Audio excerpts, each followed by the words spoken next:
बिस्मिल्लाहिर्रहमानिर्रहीम, अस्सलाम वालेकुम, सुबह बखैर और खुश आमदीद मॉर्निंग विद परा में। दुआ उम्मीद यही आप जहाँ कहीं हैं बिल्कुल ठीक ठाक हों, ज़िंदगी मज़े सुकून और खैरियत के साथ गुजर रही हो। आपको पता ही है कि इस्लामाबाद में और मुल्क के बेशतर हिस्सों में मौसम जो है उसमें कुछ सर्दी का अंसर गालिब है। उसके साथ साथ पहाड़ों पे बर्फ़बारी का भी सुना है और हमारे यहाँ पर बारिश जो है वो तवातर के साथ लेकिन हल्की धीमी रफ्तार में जारी है। और उसके साथ सर्दी जो है उसकी शिद्दत थोड़ी सी बढ़ी हुई है। एहसास हो रहा है कि कम से कम सर्दियों का मौसम है, जो कि पूरे सारे के सारे सीज़न में इस एहसास को हम तरसते ही रहे कि सर्दियाँ वो जिसको हम सर्दी कहते हैं वो आएगी कब, जिसे वाकई जाड़ा कहते हैं। लेकिन थोड़ी थोड़ी बीच में एक हल्की सी पीक आती है और फिर वो ख़त्म हो जाती है। मौसम जो है उसकी यही खूबसूरती होती है कि उसमें एक तब्दीली का एहसास, जिसमें सब कुछ जो है वो तब्दील होता है। और ये तमाम खूबसूरतियाँ जो है उन्हीं लोगों के उसको एंजॉय कर सकते हैं जिनके अंदर से दिल भी उन तमाम चीज़ों के साथ चलते हो ना। इससे कि तमाम बातें और तमाम चीज़ें जैसे कल भी मैं आपसे जिक्र करी थी, उसका ताल्लुक जुड़ा हुआ है हमारे दिल के साथ, हमारे जहन के साथ, हमारी सोच के साथ। अच्छा, मैंने आपसे कुछ बातें करनी है आज बहुत ज़रूरी, और एक कहानी है जो मैंने आपको सुनानी है। कल से मैं इस शशोपंज में हूँ कि मुझे आपको सुनानी चाहिए या नहीं सुनानी चाहिए। सारी रात मैं ये सोचती रही कि मुझे आपसे बात करनी चाहिए कि नहीं करनी चाहिए। एक लम्हे को मेरा दिल करता है कि नहीं करनी चाहिए, फिर मुझे लगता है कि नहीं, मुझे शायद कर देनी चाहिए। इसका फ़ैसला आप करेंगे कि मुझे करनी चाहिए या नहीं करनी चाहिए, लेकिन मैं आपसे बात करूँगी ज़रूर। ये एक छोटी सी कहानी है और ये कहानी जो है आप कह लें मेरी ज़िंदगी की एक हिस्सा है और वो मैं आपके साथ शेयर करूँगी, लेकिन ब्रेक के बाद।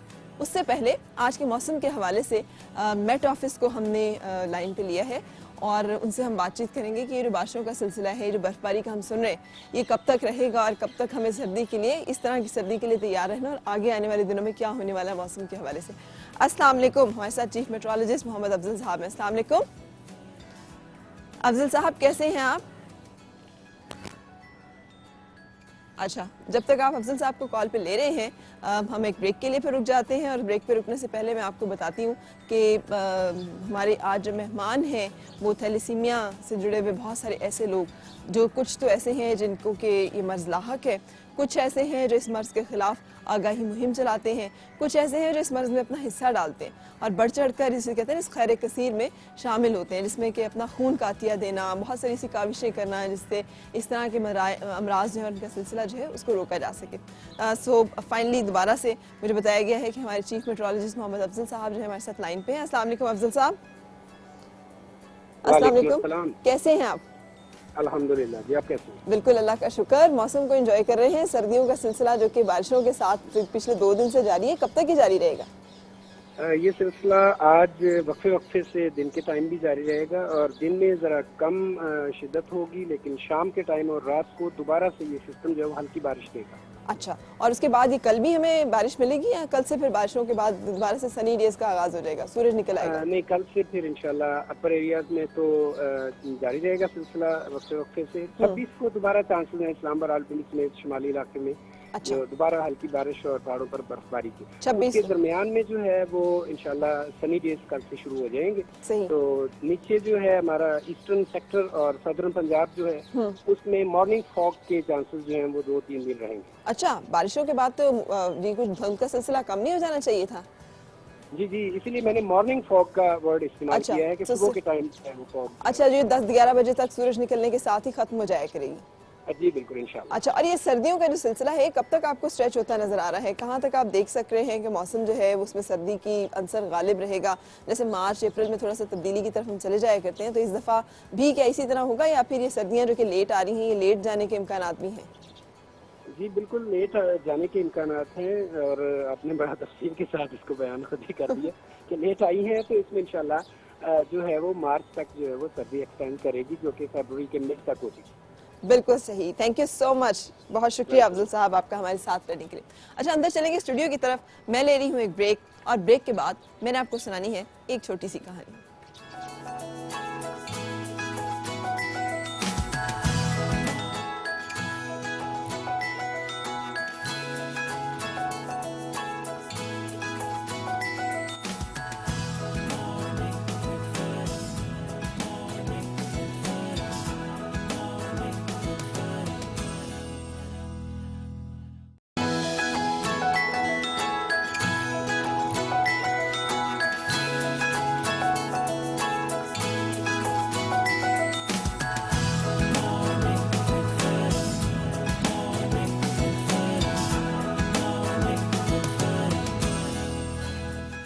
खुशामदीद और सुबह बखैर जनाब।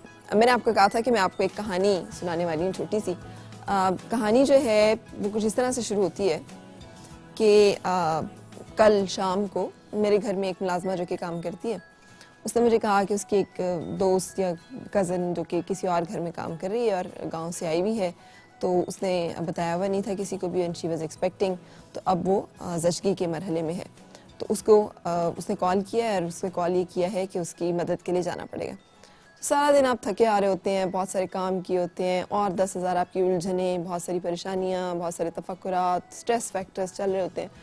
तो मैं बहुत थकी हुई थी और मैं बिल्कुल आराम की उसमें थी, सोच में। तो मैंने उससे कहा कि वो जिस घर में काम कर रही है उस घर में वालों को चाहिए कि वो उसकी मदद करें, और उसकी मदद करने का मतलब ये कि आपके घर में एक मुलाजिम है तो हमें हमारा मज़हब ये बताता है कि आप उसके साथ अच्छा सलूक करें, कोई बीमार है तो उसकी तीमारदारी करें, कोई ज़रूरतमंद है तो उसकी ज़रूरत पूरी करें। और हम लोग इन चीज़ों पे बिलीव भी रखते हैं, एक इंसानी माशरे के होने के तौर पे एक इंसानों का दूसरे के ऊपर जो हक बनता है उसमें ये भी तमाम चीज़ें शामिल हैं। तो मुझे बताया गया कि नहीं, वो जो लोग हैं वो कह रहे हैं कि इनको ले जाएं यहाँ से और फ़ौरन यहाँ से ले जाएं, हम तो कुछ नहीं कर सकते हैं इस बारे में। तो अब मेरे लिए बड़ी परेशानी की बात थी, क्योंकि या तो आप सुने ना किसी बात को, और जब आप सुन लें तो आप पे लाजिम हो जाता है कि आप उसके बारे में कुछ ना कुछ करें। सो जितना मर्जी मैं उसे इग्नोर करने की कोशिश करती, मैं नहीं कर सकी। फाइनली बारिश बहुत हो रही थी, अगर आपको याद हो कल शाम को इस्लामाबाद में मुझे गाड़ी निकालनी पड़ी, और मैं समझी कि कोई ऐसा घर होगा जहाँ पे कि शायद लोग अफोर्ड नहीं कर सकते होंगे, या जहाँ पर कि नहीं उनके पास इतने ज़राए होंगे कि वो उसको मैनेज कर सकें। जब मुझे एड्रेस पता चला कि जिस एड्रेस पे है तो वो F72 का था, और F72 इस्लामाबाद का पॉश तरीन सेक्टर्स में से एक सेक्टर है। F72 में मेन मरगला रोड पे 2000 गज की कोठी के बाहर जाकर जब मैंने गाड़ी खड़ी की तो उस घर के पोर्च में 3 गाड़ियां मौजूद थीं, 2 गार्ड्स बाहर मौजूद थे, और मुझे बताया गया कि अंदर चले जल्दी से। वो खातून जो है उसकी हालत में, मैंने कहा घर में क्या कोई नहीं है, सब लोग हैं। अच्छा, मुझे ले जाया गया पीछे सर्वेंट क्वार्टर में, जहाँ पे वो खातून इस हालत में थी कि बिल्कुल बच्चा जो है मेरे सामने डिलीवर हुआ, और मैंने उसको डिलीवर होते हुए तो नहीं देखा, लेकिन चूंकि दरवाज़ा बंद था, बच्चा डिलीवर हुआ तो उसने उस बच्चे को नीचे नंगे फर्श पे बाथरूम के लिटा दिया। उसके पास कोई बंदा, कोई खातून मौजूद नहीं थी। मैं अकेली, और मैं भी परेशान कि क्या करना है इस सारी सिचुएशन में। मेरे पास उसकी आंवल काटने के लिए भी कोई चीज़ नहीं थी। मैं उनसे कहा कि मुझे प्लीज़ कोई कपड़ा कुछ तो दें कि मैं इस बच्चे को किस में लपेटूं, क्या करूं। वो गार्ड्स भागे, उन्होंने कोई अपनी पुरानी शर्टें, कुछ इस तरह की चीज़ें मुझे दी जिसमें मैंने बच्चे को लपेटा। आंवल काटने के लिए मांगा तो छुरी, एक मुझे पता था इसको जंग लगा होगा, इससे नहीं मैं काट सकती। मैंने इसरार किया कोई ब्लेड, कोई साफ चीज़ प्लीज़ है तो वो मुझे दे दें। पता नहीं कैसे वो 3-4 मिनट लग गए और वो ब्लेड जो है, इस दौरान मुझे एक खातून की आवाज़ें मुसलसल सुनाई दे रही थी। इससे कहो ये निकल जाए यहाँ से, इससे कहो ये फ़ौरन यहाँ से चली जाए, ये अभी तक निकली क्यों नहीं है। और मेरा दिल चाह रहा था कि वो मेरे सामने तशरीफ़ लाएं और मैं उनको एक नज़र देख सकूं कि इस हाल में, जबकि किसी भी इंसान को किसी इंसान पे तरस और रहम आना एक बड़ा फितरी सा अमर है, इस 2000 गज़ की कोठी में उनके घर में इतनी सी जगह भी नहीं है कि किसी एक इंसान की वो मदद कर सकें, या उनकी 3 गाड़ियां जो खड़ी हैं उनमें से किसी एक गाड़ी में भी इतनी वो नहीं थी कि वो उस खातून को किसी हॉस्पिटल तक पहुंचा सकें, या जितना अल्लाह ताला ने उन्हें मालो असबाब दिया हुआ है उसमें इतना भी दिल नहीं था उनका कि वो उसको किसी ऐसे सेंटर तक पहुंचा सकती जहाँ पे कि वो ज़चगी जो है उसकी अटेंडेंट होती। हम सब ख़वातीन हैं, हम सब इंसान, हम सब जानते हैं कि इस एक प्रोसेस में से कैसे गुजरता है इंसान। पता नहीं कैसे मैंने उस बच्चे को लपेटा, उठाया, उस खातून को उठाया और उसको लेकर मैं एक जगह पे लेके गई उनको, कि फौरी तौर पे बच्चे को लुक आफ्टर किया जा सके, क्योंकि आंवल काटी थी जिस चीज़ के साथ वो मुझे पता था इन्फेक्टेड हो सकती है। हमने पूरी कोशिश की कि हम उसको किसी तरह से बेसिक पिम्स में लेके गई, वहाँ पे उन्होंने फौरी तौर पे उसको जो अटेंड किया जा सकता था वो किया, लेकिन चूँकि वहाँ पे ऑलरेडी उनके जो इनक्यूबेटर्स हैं वो सारे अवेलेबल नहीं थे उनमें से कोई भी। सो बच्चा जो है उसकी हालत ठीक थी, तो उसे घर लाना पड़ा मुझे। अब जब मैं घर लेके आ रही थी तो मुझे पता था अगर मैंने अपने फैमिली में से किसी से भी ये बात की ना तो मुझे सबने यही कहना है कि तुम्हें इस बिखेड़े में पड़ने की क्या ज़रूरत है, तुम्हारे अपने मसले कम है जो तुम और मसलों में डल रही हो, और तुम्हें किसने कहा है कि इस तरह के पंगों में हाथ डालो। हमें क्या पता है कौन लोग हैं, हमें क्या पता है क्या है, तुम उठा के किसी को घर लेके आ रही हो। और इस सारे प्रोसेस में रात का 1 बज चुका था। मेरे अपने बच्चे जो है वो घर में अकेले थे और भूखे थे, और उन्होंने स्कूल भी जाना था, और मैं सख्त परेशानी की हालत में थी, इसलिए कि वाकई बहुत बड़ी जिम्मेदारी थी। और इसके ऊपर एक सोने पे सुहागा जो था वो ये कि माँ उस बच्चे को रखने के लिए तैयार नहीं थी। मुझे पता था कि इस बच्चे को अगर मैंने 1 सेकंड के लिए भी इसके हवाले किया तो हो सकता है कि इसको मार दे या उसको अटेंड ना करे उस तरह से, जिसकी वजह से बच्चा जो है मौत का शिकार हो जाए। वजह यह है कि जिस शख्स ने उससे शादी का वादा किया था और उस वादे की बिना पर ये बच्चा पैदा हुआ था, वो अब उसको छोड़कर भाग चुका था और उसके पास इस बच्चे को ओन करने के लिए कोई जवाब, कोई जस्टिफिकेशन मौजूद नहीं थी। और वो जिस जगह पे वो उसे छोड़ के भागा था उस वक्त वो जिसे कहते हैं कुछ कर भी नहीं सकती थी। इस बच्चे को पैदा किए बगैर उसके पास कोई ऑप्शन नहीं थी। सो अब उसका दिल यही था कि बच्चा जो है किसी तरह से मैं इससे छुटकारा पा सकूँ, किसी तरह से बच्चा जो है उससे दूर हो सके। मुझे बहुत ज़बरदस्ती और बहुत सख्ती के साथ रात को उसे कन्विंस करना पड़ा कि इसे थोड़ा सा दूध पिलाओ अपना, तुम माँ हो और तुम्हें दूध पिलाना चाहिए। और मुझे उसके लिए उस पर सख्ती करनी पड़ी कि तुमने पिलाना है, अगर तुमने नहीं पिलाया तो मैं पुलिस को कॉल करने लगी हूँ अभी। सो मैं सारी रात इस प्रोसेस में रही हूँ और मैं ये देखती रही हूँ इंसान और इंसानी रवैये बहुत बड़ी बड़ी बातें करते हैं।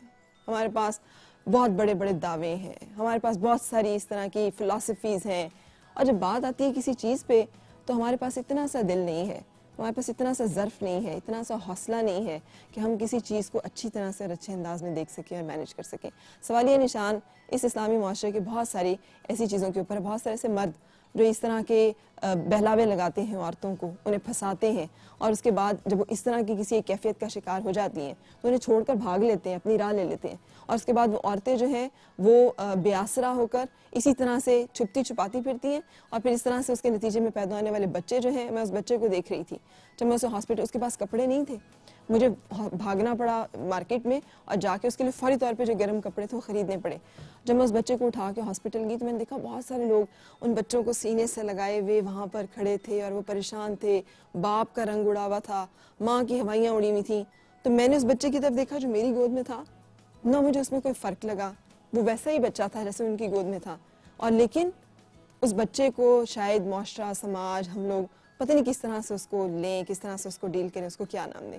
और मैं सोच रही थी कि क्या फ़र्क है इस बच्चे में और उन बच्चों में जिनके सरों पे गर्म टोपियाँ हैं, पाँव में सॉक्स हैं, जिनकी एक छींक के ऊपर माँ बाप जो है वो यहाँ पर मौजूद है, और ये गरीब जिसको मैंने ठंडे नंगे फर्श से उठाया है और जिसकी माँ के पास कोई भी मौजूद नहीं था। सो मैंने ये कहानी आपके साथ इसलिए शेयर की है कि हमें बहुत सारा कुछ करने की और बहुत सारा कुछ सोचने की ज़रूरत है। और मुझे पे कल एक चीज़ जो है बहुत क्लियरली आया हुई कि ज़रूरी नहीं कि मालो इसबाब बहुत ज़्यादा हो तो दिल भी बहुत बड़ा हो, और ये भी ज़रूरी नहीं कि अल्लाह ताला को इंसान ने अगर बहुत सारा कुछ दिया हुआ है तो उसके साथ उसके अंदर इंसानियत भी मौजूद हो। ये तमाम चीज़ें बिल्कुल फ़र्क चीज़ें हैं। सो अल्लाह करे कि एक तो इस तरह के मर्द जो कि औरतों की इस तरह की हालात का शिकार करते हैं, काश मेरे हाथ में वो मर्द आ सके जो इसका ज़िम्मेदार है, जो इसका कसूरवार है। काश के इस तरह के मामलात का सिलसिला रोका जा सके, और काश जिस प्रोसेस से मैं गुजरी हूँ उस बच्चे को लेकर रात को कि आप यहाँ नहीं जा सकते, आप वहाँ नहीं जा सकते, आप वहाँ नहीं जा सकते, आपको बताना है, करना है, वो तमाम प्रोसेस जो है वो ख़त्म हो और एक इंसान और इंसानी जान की जो कदर है और जो वैल्यू है उसको हम जान सकें। मैंने बहुत दुख के साथ ये कहानी आपके साथ शेयर की है ताकि हम देख सकें कि ऐसा भी होता है इस माशरे में, और ये सच्ची कहानी है। I have been through this and मैं यानी बच्चा मेरे पास है, मैं उसको देख रही हूँ और मैं उसको देखूंगी इंशाल्लाह। लेकिन कितने ऐसे लोग हैं, कितने ऐसे बच्चे हैं, कितनी ऐसी फैमिली, कितनी ऐसी औरतें हैं जो इस तरह के उसमें से गुजरती हैं।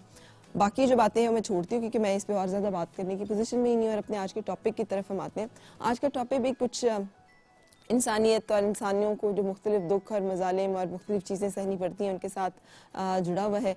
ज़ुल्म तो नहीं हम कह सकते, लेकिन ये कुदरत की एक इंसाफ का सिलसिला कह लें या उसका एक अपना कह लें तरीका कि वो हमें मुख्तलिफ आजमाइशों में डालता है। और उसमें कुछ आजमाइशें जो इस तरह की होती हैं जिसमें इंसान को समझ भी नहीं आता कि वो क्यों और कैसे इसका शिकार हुआ। ये जो मर्ज़ जिसके बारे में आज हम बात करने जा रहे हैं ना, इस मर्ज़ के बारे में बात करना भी इसलिए ज़रूरी है कि भी एक साइलेंटली हमारे माशरे में प्रिपेल करता है, एग्जिस्ट करता है। इसके बारे में हम जानते नहीं हैं, और चूँकि जानते नहीं हैं तो फिर हमारे बच्चे इसका शिकार होते हैं, और बच्चों की तकलीफ़ जो है वो हमेशा बहुत ज़्यादा तकलीफ़ दे लगती है, और किसी भी हसास दिल के और ख़ास तौर पे वालिदैन के लिए ये तकलीफ़ और भी ज़्यादा बड़ी होती है और ये बहुत ज़्यादा मुश्किल होती है। सो आज इस हवाले से मेरे पास बहुत सारे प्यारे प्यारे से बच्चे मौजूद हैं। अस्सलाम वालेकुम, क्या हाल है आप लोगों का? मुझे पता चला कि सारे के सारे जो हैं बड़े बहादुर बच्चे हैं। हाँ, अच्छा जी, तो क्या नाम है आपका? हमजा। हमजा। और आपका नाम क्या है बेटे? आमना। आमना। आपका नाम? अच्छा, आयशा। आयशा। और थैलेसीमिया के पेशेंट हैं, आप वालिदा हैं? अच्छा, और आपके बेटे को है? जी, ये मेरे तीनों बच्चे जो हैं इनको तीनों को थैलेसीमिया है। तीनों को थैलेसीमिया मेजर जी। मेजर है? हाँ जी। आपको थैलेसीमिया माइनर था? एक्चुअली हम दोनों जो हस्बैंड एंड वाइफ हैं दोनों कैरियर्स हैं। अच्छा, तो थैलेसीमिया जब तक दोनों कैरियर्स ना हो तो थैलेसीमिया मेजर मेजर नहीं नहीं बनता। होता। हाँ, तो हम दोनों कैरियर्स हैं, लेकिन क्योंकि यहाँ पे अवेयरनेस नहीं है इतनी, तो ये मेरा जो बेटा है, जब इसको मतलब प्रॉब्लम शुरू हुई तो हमें पता ही नहीं था कि थैलेसीमिया होता क्या है। आप कजिन हैं दोनों? जी कजन और आपकी फैमिली में तवातर के साथ खानदान में ही शादियां होती रही हैं? नहीं, ज़्यादा नहीं। अच्छा, हाँ, थोड़ी बहुत। लेकिन बात वही है कि जब कैरियर दोनों की शादी हो गई तो तो फिर मेजर होना ही होना हाँ है। जी।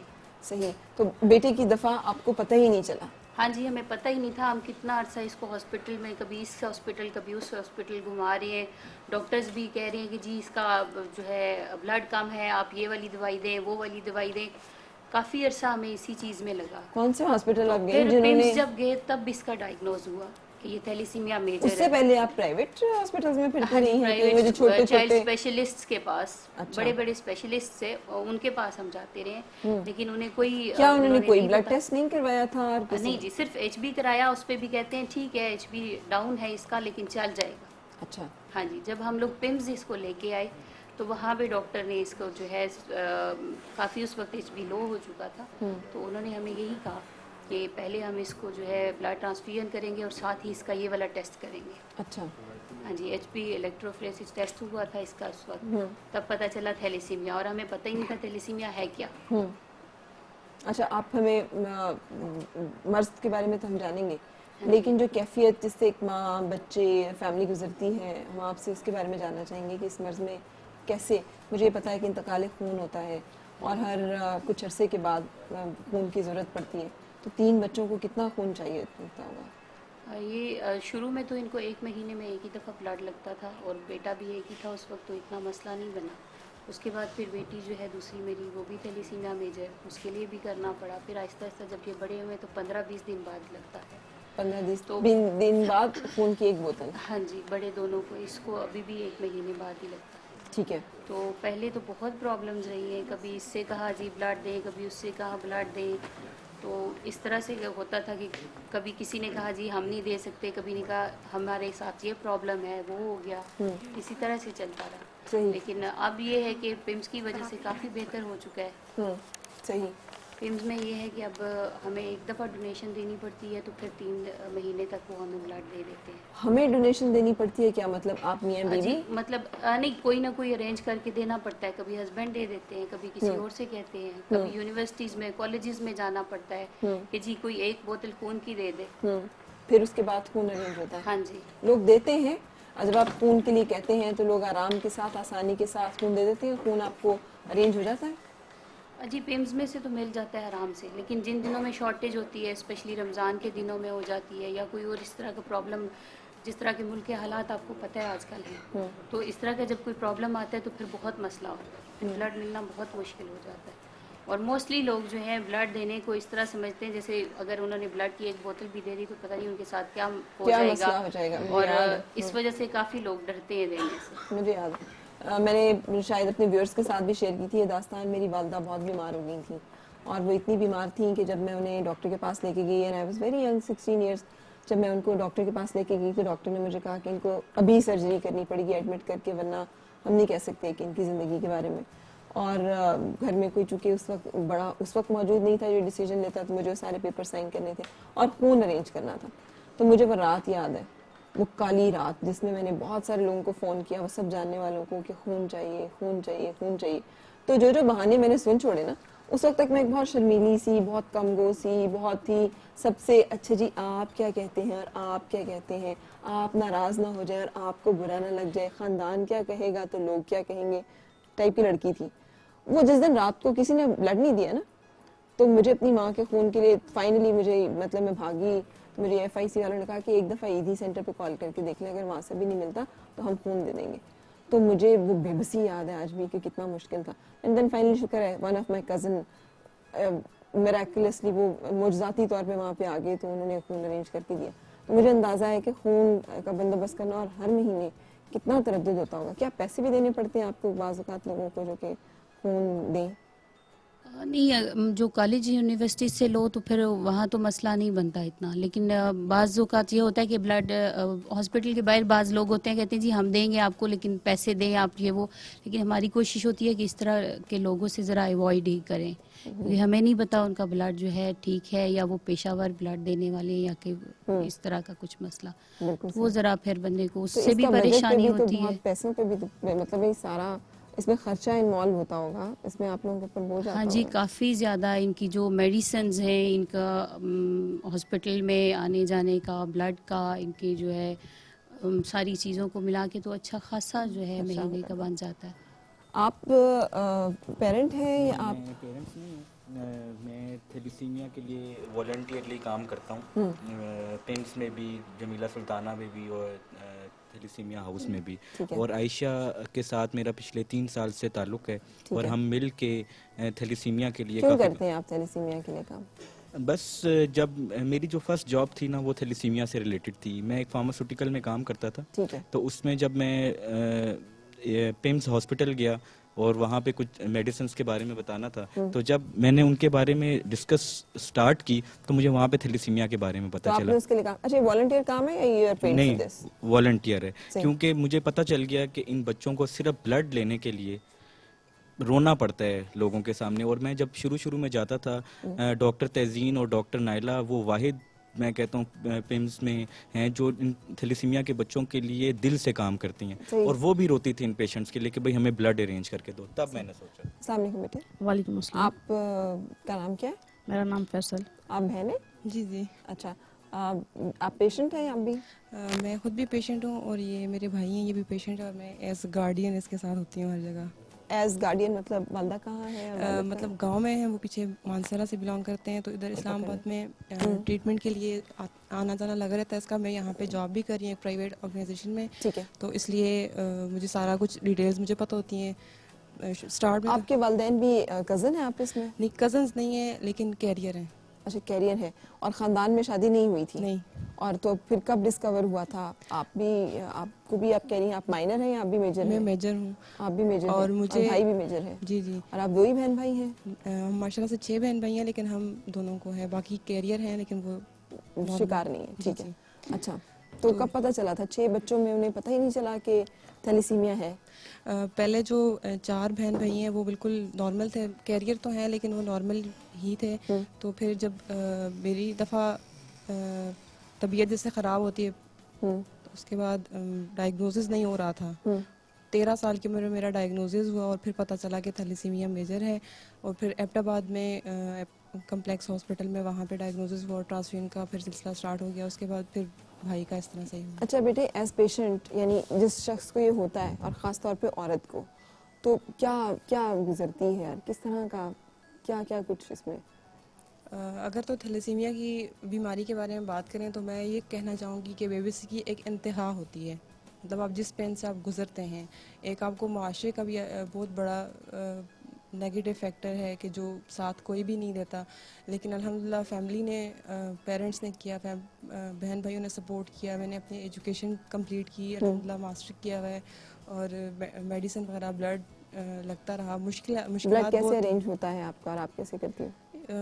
अब्बू करते थे, इसी तरह कॉलेजेस में नहीं मिलता था, बहुत मुश्किल से अरेंज होता था। रिलेटिव्स ने कभी नहीं दिया, ऑनेस्टली स्पीकिंग, कि किसी फैमिली में हमेशा सपोर्ट आपको नहीं मिलती है। ना आपको मॉरल बातें करने के लिए सब लोग आपके लिए वहाँ तैयार होते हैं। ना आपको फुप्पो ने ये कह दिया है, खाला ने वो कह दिया है, चाची को वो मसला हो गया है, चाचे को वो मसला हो गया है। मदद के टाइम पे 1000 आपको डिस्करेज 10 दफ़ा किया जाएगा, लेकिन आपको इनकरेज एक दफ़ा भी नहीं किया जाएगा। और अल्हम्दुलिल्लाह फिर अल्लाह ताला की ज़ात असबाब पैदा करने वाली है। बिल्कुल, जिसको लोग नहीं, उसके साथ जो करीबी लोग हैं वो नहीं मदद करते, अल्लाह ताला उनके लिए बाहर से वसीले पैदा कर देते हैं। लेकिन मैं आपकी शो में आने की वजह से एक रिक्वेस्ट करना चाहूँगी कि अगर थैलेसीमिया मेजर के पेशेंट्स को प्रॉपर ट्रीटमेंट मिलता रहे, ब्लड मिलता रहे, उनको मेडिसिन मिलती रहे जो कि बहुत एक्सपेंसिव हैं, बैतुल माल से भी बहुत ख्वारी से मिलती हैं और फंड्स नहीं होते, बहुत एक्सपेंसिव मेडिसिन है, लेकिन अगर ब्लड और मेडिसिन प्रॉपर मिलती रहे तो ये भी नॉर्मल बच्चों की तरह जिंदगी गुजार सकते हैं। और मतलब जो आज हमने ये इसीलिए अरेंज किया कि कोई एक दिन हो तो सब लोग उसको मनाते हैं, उसके बारे में बात करते हैं। लेकिन इस मसले पे बात करना इसलिए बहुत ज़रूरी है कि कहीं खामोशी में या हमें इस बारे में इल्म ना हो तो हम में से कोई भी इसका शिकार ना हो जाए। जो लोग इसका शिकार हैं उसके लिए मैं और आप क्या कर सकते हैं, हम बात करेंगे इस बारे में, लेकिन एक ब्रेक के बाद।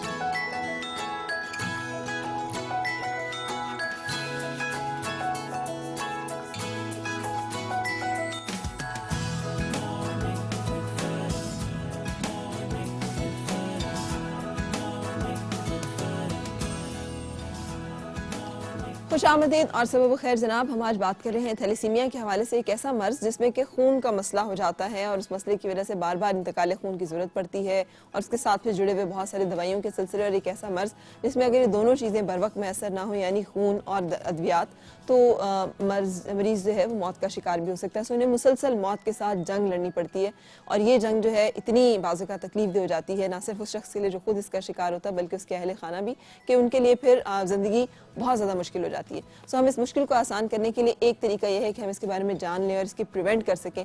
एक बहुत बड़ा इसका जरिया जो है वो ख़ानदान में एक दूसरे के साथ मुसलसल किए जाने वाली शादियाँ। तवातर के साथ जब ख़ानदान में शादियाँ की जाती हैं तो फिर और अगर उनमें थैलेसीमिया माइनर जो है वो चल रहा हो तो फिर थैलेसीमिया का शिकार होने के चांसेस ज़्यादा होते हैं। लेकिन और बहुत सारी ऐसी चीज़ें हैं जिसके बारे में जानना ज़रूरी है, इसलिए आज हमने यहाँ पर अपना एक पैनल भी अरेंज किया है जो कि आपको इस बारे में आगे ही देंगे। सबसे पहले तो हमारे साथ हैं आयशा आबिद जो कि काम करती हैं थैलेसीमिया अवेयरनेस एंड प्रिवेंशन के ऊपर पाकिस्तान में। अस्सलाम वालेकुम, कैसी हैं आप? अल्हम्दुलिल्लाह। और बेसिकली इनिशिएटिव जो है इसी खातून का, इसलिए कि एक दिन मैं ऑफिस में बैठी हुई थी शो करने के बाद, तो मेरे पास आई, उन्होंने कहा कि फरा why not we do this show. तो मुझे लगा, मैंने कहा हाँ why not, let's do it.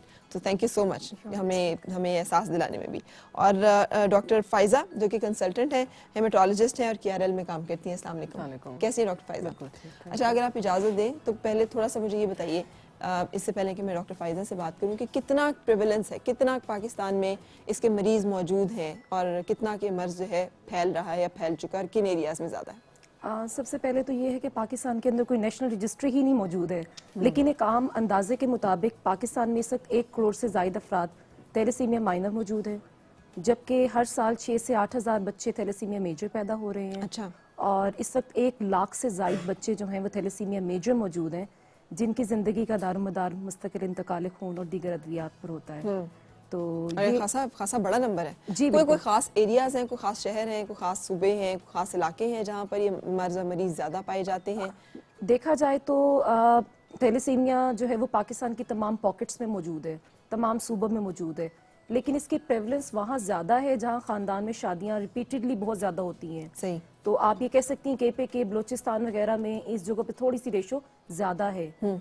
लेकिन अब तो सूरत हाल जो है वो काफ़ी एग्रवेट हो चुकी हुई है। हाँ जी। मेरा ख्याल है कि 1 करोड़ से ज़ायद अफराद का जो थैलेसीमिया माइनर होना ये एक अलार्मिंग सिचुएशन है और इसके लिए जितनी ज़्यादा बात की जाए उतनी ही कम है इस वक्त। सही। इसके साथ टैबूज भी तो अरेंज है ना, कि अटैच है। थैलेसीमिया माइनर होने का मतलब ये कि अगर किसी को पता चल भी जाएगा तो वो छुपाएगा, वो बताएगा नहीं। जब वो बताएगा नहीं तो वो कैरियर है, दूसरा शख्स भी नहीं बताएगा, तो दोनों एक दूसरे को ना बताने में हो सकता है एक ऐसे बच्चे को जन्म दे दें जो कि इस मर्ज का फिर शिकार हो। देखिए फरा, एक छोटी सी बात है, थैलेसीमिया, आपने भी बच्चों से बात की, आपने पेरेंट्स से बात की, आपको अंदाजा हुआ होगा कि थैलेसीमिया जो है वो हमारी जिंदगी में दबे पांव दाखिल होता है। इसके कदमों की चाप सुनाई नहीं देती, इसके कदमों की चाप तब सुनाई देती है जब ये आकर दस्तक देता है आपके दरवाजे पे।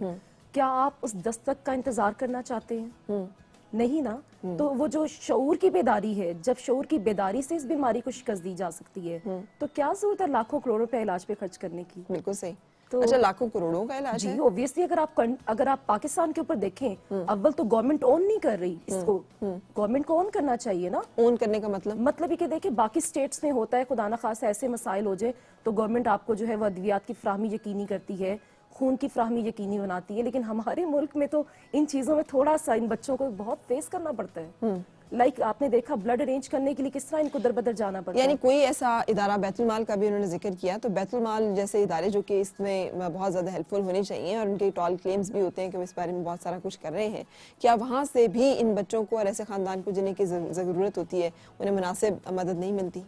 देखिए बैतुल माल जो है वो काफी हद तक तो काम कर रहा है, लेकिन बैतुल माल भी उस तरीके से नहीं कर पा रहा जिस तरह से होना चाहिए। बहुत से बच्चे ऐसे हैं जब मैं हॉस्पिटल में जाती हूँ तो मुझे आके घेर लेते हैं कि प्लीज कुछ करें, मेडिसिन नहीं मिल रही। और अभी हमें बैतुल माल में भी कह दिया है कि जी तकरीबन 6 महीने साल तक जो है वो हमारे पास इतने फंड्स नहीं है। कुछ इस तरह की सूरत हाल चलती रहती है, लेकिन फिर भी बैतुल माल ने बहुत सपोर्ट किया, मेरी एक्सपेक्टेशन से ज्यादा किया, लेकिन शायद एक्सपेक्टेशंस यहाँ पे हम रख ही नहीं सकते क्योंकि इनको तो मेडिसिन चाहिए ही चाहिए। अगर एक्सपेक्टेशन से ज्यादा उन्होंने किया होता तो फिर बहुत सारे लोगों को उस पर तसल्ली तशफ़ी होनी चाहिए। तो क्या ऐसे लोग मौजूद हैं जिनको बहुत तसल्ली हो कि हाँ उनको बर वक्त और मुनासिब तमाम जो इमदाद है वो मिलती है? ये तो मेरी सेटिस्फेक्शन की तो बात अलग है, मेरी नजर में तो वो कर रही हैं, लेकिन ये बात जो आप ज्यादा लोगों में से कितने लोग हैं जो कि बैतुल माल से रुजू करते हैं जब उन्हें जरूरत पड़ती है खून की, जब उन्हें जरूरत पड़ती है अद्वियात की? एक दफ़ा उन्होंने ब्लड दिया था हमें। आप एक और दफा? एक दफ़ा मेडिसिन के लिए उन्होंने हमें वो किया था, फार्म बना के दिया है, लेकिन उसके बाद उन्होंने कहा जी हमने अब सारी उम्र के लिए आपका ठेका तो नहीं उठा रखा, हम अच्छा। हमारे पास इतना फंड नहीं है। हमारे तो पास उसकी इतना फंड हाँ नहीं है। जी, तो दोबारा भी हम अप्लाई करते रहे लेकिन हमें कुछ भी वहाँ से नहीं मिला। अच्छा, सिर्फ इतना आपने राब्ता किया है बैतुल माल से, बाकी लोगों में से किसी ने बाकी किया? लोग भी करते हैं, ये नहीं कि नहीं करते, बाकी भी बहुत लोग करते हैं, लेकिन किसी को दवाई मिलती है किसी को नहीं मिलती। जिनको मिलती है वो कौन खुशनसीब होते हैं और जिनको वो नहीं? हर दफा तो नहीं ना दे सकते, हमारी अब बच्ची ये 15 साल की हो गई है, लेकिन एक दफा उन्होंने दी है, उसके बाद नहीं दी। उसके बाद से फिर आप कैसे अरेंज बड़ी करती हैं? बहुत मुश्किल है, कभी हम बच्ची को दवाई दे सकते हैं कभी नहीं दे सकते। सही। और खून? खून के लिए इस बच्ची को खून तो लगता है, लेकिन वो भी हमें दर बदर धक्के खाने पड़ते हैं, कभी तो मिल जाता है कभी नहीं मिलता, कभी कॉलेजों में जाना पड़ता है, और हफ्ते में ये 7 दिन होते हैं, इस 7 दिनों में हम तो सिर्फ 1-2 दिन घर में रहते हैं, बाकी बच्चों के लिए भागते रहते हैं, कभी HB, कभी क्या मसला, कभी किसके लिए, और बच्ची ये बीमार ही रहती है, कभी कमर में दर्द है कभी कुछ, इसलिए हम भागते ही रहते हैं, बिल्कुल सही। लेकिन बहुत मुश्किल है। बिल्कुल सही। सो मतलब ये है कि हम में से हर एक के खून का जो एक अतिया है, जिसकी वैसे भी हमारे मुल्क में होने वाले बेतहाशा जो नागहानी आफात और हादसात हैं उसमें ज़रूरत रहती है, लेकिन उसके साथ साथ ये जो रूटीन में ज़रूरत होती है वो पूरा करने के लिए भी बाज़ औक़ात अस्पताल के पास काफ़ी नहीं होता ब्लड। सो एक अपील आज के प्रोग्राम के तवस्सुत से ये भी है कि इस कार्य खैर में भी ज़रूर हिस्सा डालें, अपने जिस्म की ये जो ज़कात है ये ज़रूर दें, कि खून का अतिया ज़रूर दें, भले आप ज़िंदगी की किसी भी स्टेज पर हैं। और आपकी मुलाकात आज हम ऐसे बाहिम्मत लोगों से भी करवाएंगे जो कि 75 साल प्लस माशाल्लाह हैं, 125 दफ़ा ब्लड डोनेट कर चुके हैं, 123 दफ़ा ब्लड डोनेट कर सके। आखिर ये भी तो इंसान ही है, आखिर ये भी तो हमारे जैसे ही जीते जागते इंसान है। सो हमें उनसे भी मोटिवेशन लेनी है। एक ब्रेक के लिए रुकने के बाद आपकी मुलाकात उनसे भी।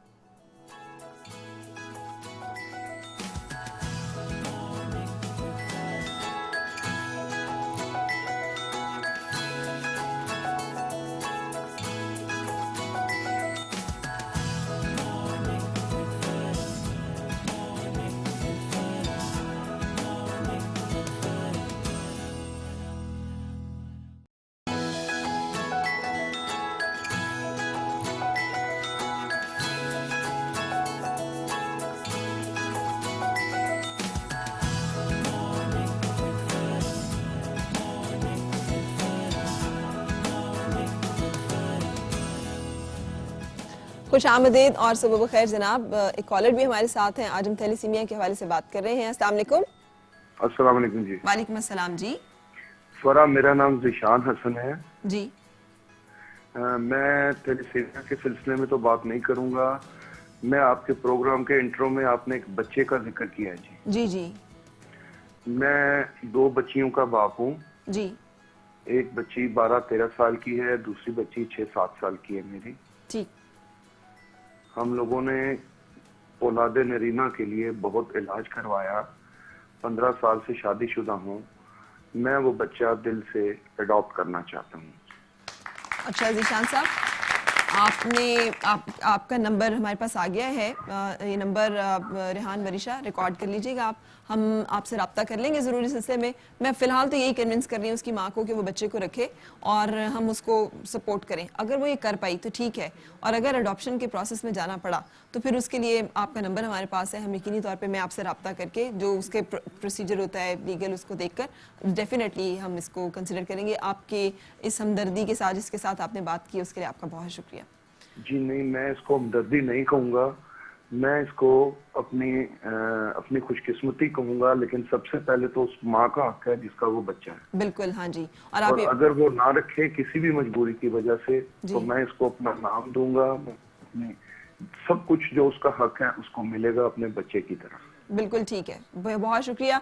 एक वादा आपसे ज़रूर होगा कि उसकी, मैंने तो बात की है लेकिन आप ज़िंदगी में कभी भी उसके बारे में इस तरह की कोई भी बात जो है वो किसी जगह पे नहीं करेंगे। और फिर उसके बाद हम अडॉप्शन का जो प्रोसेस है उसको देखेंगे, उसमें जो उसकी जिस तरह से होगा उसमें डेफिनेटली उसको करेंगे। लेकिन पहले लेट मी सी कि माँ अगर इस पर कन्विंस होती है कि वो बच्चे को रख सके, उसके बाद में डेफिनेटली आपसे रब्ता करूँगी। जी काइंडली एक रिक्वेस्ट है मेरी। जी काइंडली एक रिक्वेस्ट है कि दोनों सूरतों में मुझे आगाह जरूर किया जाए। नंबर मैंने लिखवा दिया। आप लिखवा दें, आपको जरूर आगाह करेंगे हम। ठीक है, बहुत शुक्रिया, थैंक यू सो मच। बात थैलेसीमिया के हवाले से हम कर रहे हैं और बहुत सारे बच्चे मेरे पास इस हवाले से आज यहाँ पर मौजूद हैं। आपने को बहुत खूबसूरत सी नज़म भी लिखी हुई है इस पे। जी, आप खुद थैलेसीमिया का शिकार है? मेजर है। और क्या उम्र है आपकी? मेरी 22 साल उम्र। 22 साल उम्र है। अच्छा, क्या लिखा है आपने, सुनाए। हर हफ्ते खून की मोहताज है ज़िंदगी, दर्द व अलम की खुली किताब है ज़िंदगी। मिल जाए खून तो खुशगवार है ये, ना मिले तो बड़ी बेजार है ज़िंदगी। अहले दर्द चाहें तो अतिया करें खून का, बिन खून बड़ी बेकरार है ज़िंदगी। खून के साथ टीके भी ज़रूरी चाहिए, ज़ाहिर तो अच्छी है मगर बेमार है ज़िंदगी। नज़र जो आता है एक रंग सा बहार का, ये मांगे की सुर्खी से लालाजार है ज़िंदगी। फूलों की सेज होगी कुछ लोगों के वास्ते, हमने तो अक्सर देखी है खारदार ज़िंदगी। बावजूद सब दुखों के कायम व दायम है ज़ेबी, ये मेरे करीम का करम है कि बरकरार है ज़िंदगी। बहुत बहुत अच्छी तरह से आपने अपने फीलिंग्स को, अपने जज्बात को लिखा है। ये सारा कुछ फील करती हो आप जब ये सारा वो होता है? अच्छा, इससे पहले कि हम बात करें कि ये मर्ज जो है इसके अलामात क्या होंगी, इससे कैसे बचा जा सकता है, इसके बारे में क्या क्या चीज़ें जो है हमें जानना ज़रूरी है, मैंने आपसे जिक्र किया था इसका एक बहुत अहम जज्ब और अंसर जो है वो ये है कि मरीज़ों को बर वक्त खून मिल सके, साफ जिसे कहते हैं स्क्रीन शुदा खून, और उसके साथ साथ ये कि उनको बर वक्त अद्वियात जो है वो दस्तयाब हो। इसमें बहुत सारे मुखैर हजरात का और बहुत सारे लोगों का काम होगा, और वो क्या होगा उसके बारे में भी हम बात करेंगे। एक मैंने जिक्र किया था खून देना, ये एक ऐसा कमाल काम है जो ज़िंदगी में इस प्रोसेस में से गुजरते हैं, कभी खून की ज़रूरत पड़े किसी अपने प्यारे के लिए तो तब पता चलता है कि क्या दिल होते हैं उन लोगों के जो इस तरह के डोनेशंस जो हैं वो करते हैं और उसके इंसानों के लिए इस तरह से अपना जिस्म का एक हिस्सा जो है उसे पेश करते हैं। ऐसे हमारे पास बाहिम्मत लोग जो हैं आज मौजूद हैं, और हमने यहाँ पे एक छोटा सा सिलसिला भी रखा है जहाँ पर वो अभी भी ब्लड डोनेट कर रहे हैं। और मेरे साथ लेफ्टिनेंट जनरल रिटायर्ड मुस्तफ़ा कमाल साहब हैं जो कि माशाल्लाह 75 प्लस हैं, मिस्टर मुर्तज़ा अली बुरहानी साहब हैं जो कि दूसरे बेड पे मौजूद हैं। अस्सलाम वालेकुम आप दोनों को। वालेकुम सलाम। आप लोग माशाल्लाह इतनी हमारे लिए मोटिवेशन है, और इसीलिए हमने आज ऑन स्क्रीन भी ये रखा है कि आपके सामने ऑन स्क्रीन ये ब्लड डोनेट कर रहे हैं। सर आपने माशाल्लाह अभी तक 125 दफ़ा, तो ये 126वीं दफ़ा हो गया? 126 आज 126 होगा कि 1000 नहीं, 125 दफा दिया था, आज 126 हो जाएगा। आज 126 हो जाएगा। अच्छा, तो इसमें कोई तकलीफ, कोई इस तरह की कैफियत होती है? सिर्फ प्रिक की छोटी सी होती है, जो ब्लड टेस्ट के लिए भी आप लेते हैं उतनी ही तकलीफ होती है और कुछ नहीं होता। तो सर आप क्यों ब्लड देते हैं, खून देते हैं? खुशी होती है, और मेरा ख्याल है कि अगर देखा जाए तो अगर ब्लड ज़्यादा देते रहें तो आपका हार्ट अटैक होने के इम्कान कम हो जाते हैं। सही। तो मेरी खुशी होती है कि इंसानियत की मदद की, थोड़ी सी इंसानियत की मदद की। तो कभी आप भी बहानेबाजी वजह से लोग करने पे आ जाते हैं, नहीं हमारे में कमज़ोरी हो जाएगी, भाई खून का एक कतरा पता नहीं कितनी मुश्किलों से बनता है, हम उसे कैसे दे दें किसी को? देखिए, जितने किलोग्राम आपका वज़न है उसके साथ 2 सिफर ऐड करें, यानी अगर आपका वज़न 50 किलोग्राम है तो समझे 5000 सीसी ब्लड आपके पास है। ठीक।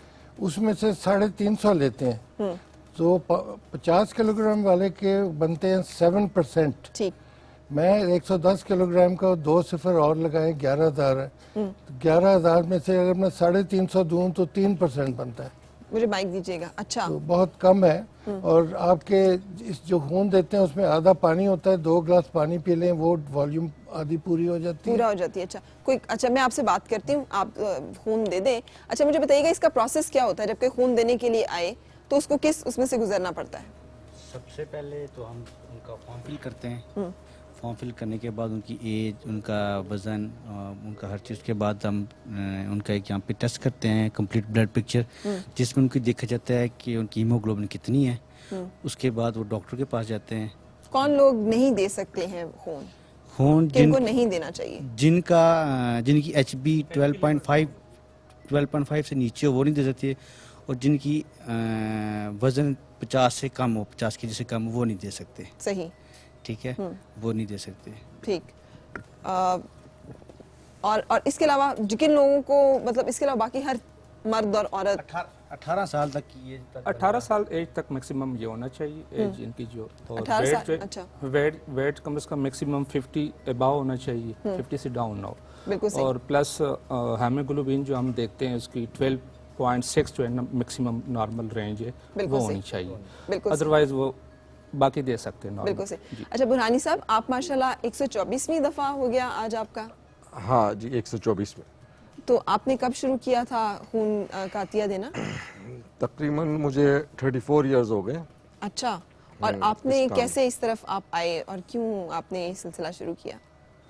बस यंग एज में एक शुरू में हमने एक हमारे पास पेशेंट आए थे, कोई छोटा बच्चा था 15-16 साल का, जिसके दिल में सुराख था।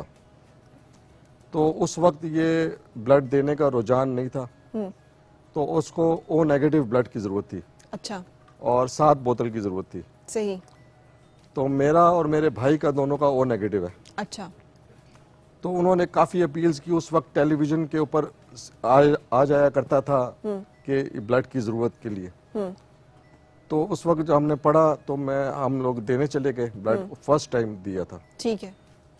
तो फिर हमारे कुछ दोस्तों थे, हमने उनसे भी रिक्वेस्ट की, हमने ढूंढ के तो उनको 6 बोतल हमने मुहैया कर दी। अच्छा। और उसका एक कामयाब फर्स्ट दिल के सुराख का फर्स्ट ऑपरेशन हुआ था और कामयाब। अच्छा, तो उसकी तो आपको याद है उसके रूहानी सुकून कितना होगा हाँ, इसका? तो हम लोग बहुत यंग थे, 19 साल एज थी उस वक्त, 19-20 साल जी। फिर गांव के लोग थे वो लोग, ठीक। और उसका एक ही बेटा था वो। सही। जब उनको ऑपरेशन कामयाब हुआ तो वो लोग हम लोग बैठे हुए थे अपने शॉप पे, तो मिठाई वगैरह लेके और काफी लोग गांव के वो खुशी मनाते हुए हमारी तरफ आए, मिठाइयाँ लेके कि हमारा ऑपरेशन कामयाब हुआ आपकी वजह से, हमारा बेटा दोबारा जिंदा हो गया। तो उस वक्त जो हमारी फीलिंग्स थी, जो हमें खुशी मिली, बिल्कुल, कि अल्लाह ताला ने हमें एक ये वसीला हमारे बनाया। सबब किसी की जिंदगी बची है, तो फिर हमने वो लाइन अपना ली। बहुत अच्छा किया आपने सर। और ओ नेगेटिव एक बड़ा नायाब सा खून का ग्रुप है जो पाकिस्तान में जरा मुश्किल से दस्तयाब होता है, तो आपका तो ये अतिया और भी ज्यादा कीमती और वैल्यूएबल है, क्योंकि सर आपका ब्लड ग्रुप क्या है? ए पॉजिटिव। ए पॉजिटिव। अच्छा, अब आप लोग बात कर रहे थे कुछ शिकवे जो कि आपको थे कि बैतुल माल जो है वो आपकी जैसे इदारे आप लोगों की मदद करते हैं नहीं। हमने एमडी बैतुल माल से इस वक्त रब्ता किया है, आबिद वहीद शेख साहब जो कि चेयरमैन है बैतुल माल हमारे साथ हैं, उनसे हम बात करेंगे। अस्सलाम वालेकुम सर, कैसे हैं आप? मैं बिल्कुल ठीक हूँ जी, आप सुनाएं कैसे हैं? बिल्कुल ठीक, अल्लाह का शुक्र। आपको यहाँ पे दावत देते हम, लेकिन आज हमारे जो पेशेंट्स हैं उन्होंने आपका जिक्र किया तो हमने सोचा आपसे ज़रूर बात होनी चाहिए। कुछ शिकवे कर रहे थे ये लोग कि दवाइयाँ नहीं मिलती हैं और अगर एक दफ़ा मिल जाएं तो दूसरी दफ़ा नहीं मिलती हैं, और कह दिया जाता है कि 6 महीने तक अब हमारे पास फंड्स नहीं हैं, तो जो मरीज़ एनरोल्ड हैं बैतुल माल के साथ वो 6 महीने तक फिर क्या करें, और उनको तो हर महीने की चीज़ें चाहिए होती हैं। तो क्या इस तरह की कोई अगर कामयाबी है फंड्स की, तो उसके बारे में बहुत सारे मुखैर लोगों को इन्वॉल्व मेरे ख्याल है साथ किया जा सकता है। मैं इस बारे में आपसे जानना चाह रही हूँ कि क्या सूरत हाल है? फरा, पहले तो मैं डिसएग्री करता हूँ इस बात से कि पाकिस्तान बैतुल माल से लोगों को थैलेसीमिया के पेशेंट्स को असिस्टेंस नहीं मिल रही। मैं आपको ये बताऊं कि मैंने इस साल जब से मैंने चार्ज अज्यूम किया, मैंने 450 से ज्यादा पेशेंट्स को इस दफा अपने पूरे टेन्योर में टिल डेट थैलेसीमिया पेशेंट्स को असिस्टेंस प्रोवाइड की है, क्योंकि मैं समझता हूँ ये मेरी प्रायोरिटी है। और मैं कोई भी जितने हमारे पास, क्योंकि फंड्स की कमी है, इसमें कोई शक नहीं है कि हमारे पास फंड्स की कमी नहीं है, लेकिन उसमें हमने थैलेसीमिया पेशेंट्स को प्रायोरिटाइज किया हुआ है कि इनको सबसे प्रायोरिटी पे देना है। ये वो लोग हो सकते हैं जो आपसे शिकवा कर रहे हैं जिनकी सीलिंग खत्म हो चुकी है। अच्छा। हमारे पास चूंकि एक सीलिंग है 6 लाख रुपए तक, हम किसी भी पेशेंट को 6 लाख रुपए तक की असिस्टेंस देते अच्छा। हैं। तो मेरे पास अभी रिसेंटली कुछ 6-7 केसेस ऐसे आए हैं जिनकी सीलिंग खत्म हो चुकी हुई है। यानी वो 6 लाख रुपए तक का फंड्स बैतुल माल से ले चुके हैं? जी जी, 6 लाख रुपए तक की सीलिंग हम उन्हें दे चुके हुए हैं। अच्छा। अब हमें ये प्रॉब्लम आ रही है कि उनको, चूंकि उनका इलाज तो चलता रहेगा, हमारी पॉलिसी के मुताबिक 6 लाख रुपए तक की सीलिंग है, 6 लाख रुपए तक की असिस्टेंस दे चुके। 4-5 केसेस अभी मेरे पास आए हैं। अच्छा, अब हम ये देख रहे हैं कि उन पेशेंट्स को हम किस तरह केटर करें, क्योंकि दवाइयाँ और जो ब्लड की जो ट्रांसफ्यूजन है वो तो सारी जिंदगी उनके साथ चलती रहेगी। अच्छा, तो आपके ख्याल में इसके लिए आपके ख्याल में इसके लिए क्या लाएअमल बनाया जा सकता है कि चले अगर किसी एक भी शख्स को शिकायत है तो वो भी ना हो, यहाँ मौजूद है आप, क्या आपने 6 लाख रुपए तक के पैसे ले लिए? आपने 1.5 लाख रुपए तक के लिए और आपको उसके बाद नहीं मिले? ये आबिद साहब आपके सामने, आबिद साहब आपके सामने ये जो हमारी मौजूद है इस वक्त एक थैलेसीमिया की पेशेंट, वो ये शिकवा करें कि उन्होंने सिर्फ 1.5 लाख रुपए तक के फंड्स उन्हें मिले और उसके बाद उनको नहीं मिल सके। आप इनको जी भेज दें, मैं देख लेता हूँ। हो नहीं सकता कि किसी वजह से कोई प्रॉब्लम आई होगी। रिपीट केसेस में एक दफा जो केस ओपन हो जाए उसके तो फंड्स जो है वो किसी सूरत बंद नहीं हो सकते। इन्होंने मे भी कोई यूटिलाइजेशन रिपोर्ट या अदरवाइज कोई इस तरह की चीज ना जमा कराई हो, ये हो नहीं सकता कि एक दफा जो केस ओपन हो जाए उसके हम फंड्स रोक दें। दुरुस्त, That is not possible। हम आपकी तरफ भेजेंगे, फिर आप काइंडली इनको थोड़ा सा अगर आप हेल्प आउट कर सके। एक और भी मैं आपसे रिक्वेस्ट, जी आप कुछ कह रहे हैं? मैं आप बताऊं, मैं आपको दिस इज फॉर श्योर कि एक दफा जो केस हम ओपन कर दें, जिसको हम असिस्टेंस शुरू कर दें, जिसकी ट्रीटमेंट शुरू करा दें, दिस इज नॉट पॉसिबल कि हम उसकी ट्रीटमेंट दरमियान में रोक दें। There might be some reason कि इन्होंने कोई यूटिलाइजेशन रिपोर्ट ना जमा कराई हो या कोई डॉक्यूमेंट्स मिसिंग हो, but otherwise this is not possible. और जैसे मैंने कहा कि थैलेसीमिया इज माय प्रायोरिटी और मैंने 450 केसेस इस पूरे साल में किए हैं। अच्छा, चलिए ये आप देखेंगे तो मुझे यकीन है कि इनका मसला जो है वो हल हो जाएगा। एक और चीज़, क्या कोई ऐसा लाएअमल बनाया जा सकता है, और अगर उसमें सिविल सोसाइटी को या पाकिस्तानियों को, बहुत सारे ऐसे लोग जो कि दर्दमंद दिल रखते हैं, वो चाहते हैं कि अगर आपको इनलिस्ट कर दें कि इतने पेशेंट्स आपके पास हैं और अगर आपके पास फंड्स अब खत्म हो रहे हों तो वो लोग भी उसमें साथ पार्टिसिपेट कर सकें, बजाय इसके कि बहुत सारे ऐसे प्राइवेट इदारों के साथ जहाँ पर के वो किया जा सके। तो बैतुल माल क्या ऐसा कोई हिकमत अमली या लाएअमल वज़ा करने के लिए आपने सोचा है? क्योंकि लोगों को तो जी, मैंने अभी फरा अभी रिसेंटली एक हमने शुरू की है पब्लिक प्राइवेट पार्टनरशिप के नाम से। एक इन जितने हमारे पेशेंट्स हैं इनकी डिटेल हम अपनी वेबसाइट पे रख रहे हैं। अच्छा, कि वेबसाइट पे, और उसको भी प्रॉपरली लॉन्च कर रहे हैं कि अगर कोई शख्स, let's suppose if you want to sponsor a patient, तो आप उसको, हमने उसको पेशेंट हमारे पास रजिस्टर है, उसके बाद उस पेशेंट को वो XYZ हॉस्पिटल से ट्रीटमेंट करा रहा है, ABC उस पेशेंट का नाम है, हम सारी डिटेल्स उसकी अपनी वेबसाइट पे रख देंगे। If you want to sponsor और anyone else want to sponsor, वो डायरेक्टली उस बंदे से राब्ता कर सकता है, उस हॉस्पिटल से राब्ता कर सकता है कि मैं इस पेशेंट को पैसे देना चाहती हूँ या चाहता हूँ, तो directly you can sponsor that patient. इसमें एक तो ट्रांसपेरेंसी हमने इंश्योर करनी है कि आपको भी ये तसल्ली हो कि यार जिस पेशेंट के लिए मैं पैसे दे रही हूँ या दे रहा हूँ वो पेशेंट को डायरेक्टली यूज कर रहा है पेशेंट। जी बिल्कुल सही।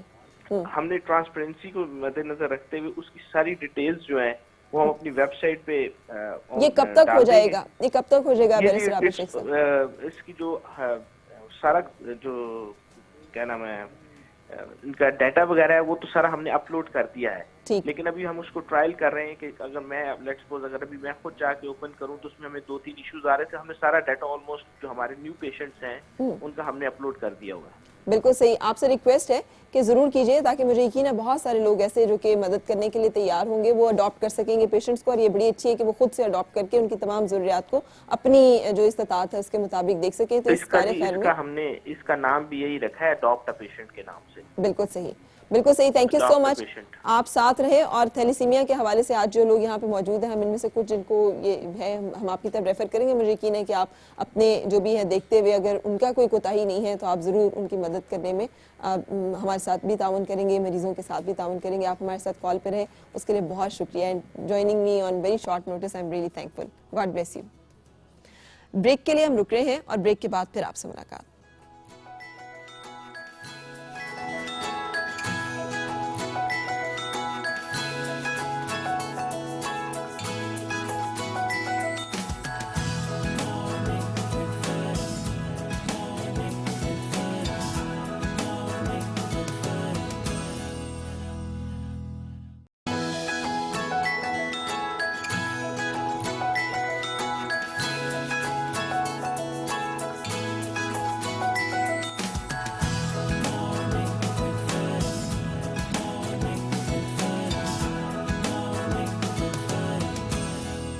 आज बात कर रहे हैं थैलेसीमिया के हवाले से, और अब वो हिस्सा जहाँ पे कि हम ये इन्फॉर्मेशन लें कि ये मर्ज़ कैसे होता है, क्यों होता है, कैसे फैलता है और क्या अलामात हैं। इस बारे में हमारे साथ आज डॉक्टर फाइजा मौजूद हैं जो कि कंसल्टेंट हेमेटोलॉजिस्ट हैं, KRL में काम कर रही हैं। डॉक्टर साहब, आप कैसे थैलेसीमिया जो है इसकी बुनियादी वजह क्या है होने की, क्या मर्ज़ है जिसको थैलेसीमिया कहते हैं? थैलेसीमिया जिसको आप कहते हैं फरा, it is basically inherited blood disorder होता है, मौरूसी बीमारी है एक। और जो अगर हम इसकी टाइप्स शुरू में ही बता दें तो थोड़ी सी आसानी हो जाएगी आगे। इसकी बेसिकली एक थैलेसीमिया माइनर होता है या जिसको कैरियर कहते हैं या ट्रेट होता है, और एक थैलेसीमिया मेजर होता है। थैलेसीमिया माइनर जिसको हम कहते हैं, वो एक्चुअली कहते तो हम उसको एक बीमारी के उसमें डाल देते हैं, बट बीमारी हम उसको नहीं कहेंगे, कैफियत होती है, कंडीशन है जिसके अंदर एक छोटा सा जेनेटिक म्यूटेशन होती है या जेनेटिक थोड़ा सा मौरूसी एक नुक्स होता है, और लेकिन उससे थैलेसीमिया माइनर या ट्रेट का जो भी कैरियर होता है उस शख्स को उससे कोई प्रॉब्लम नहीं होता। वो बिल्कुल एक नॉर्मल आदमी होता है, नॉर्मल जिंदगी गुजारते हैं, मर्द हो सकता है, औरत हो सकती है, उसके अंदर कोई इश्यूज नहीं होते। जो एक पैदाइश से लेके और जब तक उसकी ज़िंदगी होगी वो थैलेसीमिया माइनर ही रहेगा। और थैलेसीमिया माइनर नॉर्मली ख़ानदानों में ही चलता है, वालिदैन में से किसी एक को होता है। और थैलेसीमिया माइनर क्योंकि इसके अंदर कोई सिम्टम्स नहीं होते या क्लिनिकली ये इनसिग्निफिकेंट हम इसको कहते हैं, तो इस वजह से इसकी टेस्टिंग नहीं होती। ठीक। और ये सारी उम्र ये इग्नोर्ड ही रह जाता है। ये एंड किसी ना किसी वजह से अगर कभी किसी का टेस्ट हो गया तो उनको पता चल जाता है कि हमें थैलेसीमिया माइनर है, लेकिन जनरली लोगों की इसके बारे में टेस्टिंग या स्क्रीनिंग नहीं होती। थैलेसीमिया मेजर जिसको हम कहते हैं, एक्चुअली वो थोड़ी सी परेशान कुन स्टेट भी है और एक सीरियस डिसऑर्डर भी है। और थैलेसीमिया मेजर उस वक्त होता है जब हस्बैंड और वाइफ या दोनों पेरेंट्स को थैलेसीमिया माइनर हो, तो बच्चों के अंदर थैलेसीमिया मेजर आ सकता है। और थैलेसीमिया मेजर एक्चुअली जिस तरह बच्चों ने बहुत डिटेल में बताया, ज़ाहिर है इसमें से गुजरते हैं कि उनके अंदर खून का लेवल या हीमोग्लोबिन जिसको हम कहते हैं वो बनाने की कैपेसिटी नॉर्मल लोगों की तरह नहीं होती। उनका खून बार बार टूटता है, कम हो जाता है, जिसकी वजह से उनको रेगुलर ब्लड ट्रांसफ्यूजन्स पूरी लाइफ के लिए रिक्वायर्ड होती हैं। ठीक है। और जैसे जैसे उनकी उम्र बढ़ती है और इनके अंदर बाकी चीज़ें डेवलप होती हैं तो इनके अंदर खून की रिक्वायरमेंट बढ़ती जाती है। ठीक है। तो और इसीलिए वो ज़्यादा अपनी फॉर लाइफ डिपेंडेंट होते हैं इन्हीं ब्लड ट्रांसफ्यूजन्स पे। यानी इसका मतलब ये हुआ कि अगर किसी बच्चे को, बंदे को खुदा ना खास्ता किसी भी वजह से हीमोग्लोबिन की कमी महसूस हो रही हो तो उसे फौरी तौर पे अपना थैलेसीमिया का टेस्ट जो है वो जरूर करवाना चाहिए। वो क्या चीज़ है, वो कौन सा टेस्ट है जिसके साथ थैलेसीमिया टेस्ट हो सकता है? बिल्कुल, थैलेसीमिया माइनर जो है ना, जो कि एक बहुत इंपॉर्टेंट कंडीशन है, अगर आपको ये पता लग जाए किसी भी स्टेज पे, नॉर्मली हम कहते हैं कि 2 साल की एज के बाद से आप वो एडल्ट लेवल पे एक हीमोग्लोबिन की टाइप्स होती हैं या कॉम्पोनेंट्स हम कहेंगे वो होते हैं, जिसके अंदर हीमोग्लोबिन ए होता है, A2 होता है, ये नॉर्मल सब लोगों में होता है। तो इसकी टाइप्स जो है वो डिटरमिन करती हैं कि आप थैलेसीमिया माइनर हैं या मेजर हैं। एक नॉर्मल ब्लड CP का टेस्ट वो बहुत हद तक हमें इंफॉर्मेशन दे देता है कि एक बंदे के अंदर थैलेसीमिया माइनर हो सकता है या नहीं हो सकता। सिर्फ उसका HB लेवल देख के? नहीं, सिर्फ हीमोग्लोबिन नहीं देखते, एक ब्लड CP हम कंप्लीट पिक्चर जिसको कहते हैं, उसके अंदर आपको बहुत सारी इन्फॉर्मेशन मिल जाती है और वो डॉक्टर्स को या जनरल प्रैक्टिशनर्स जो उनको लेनी चाहिए उसमें से।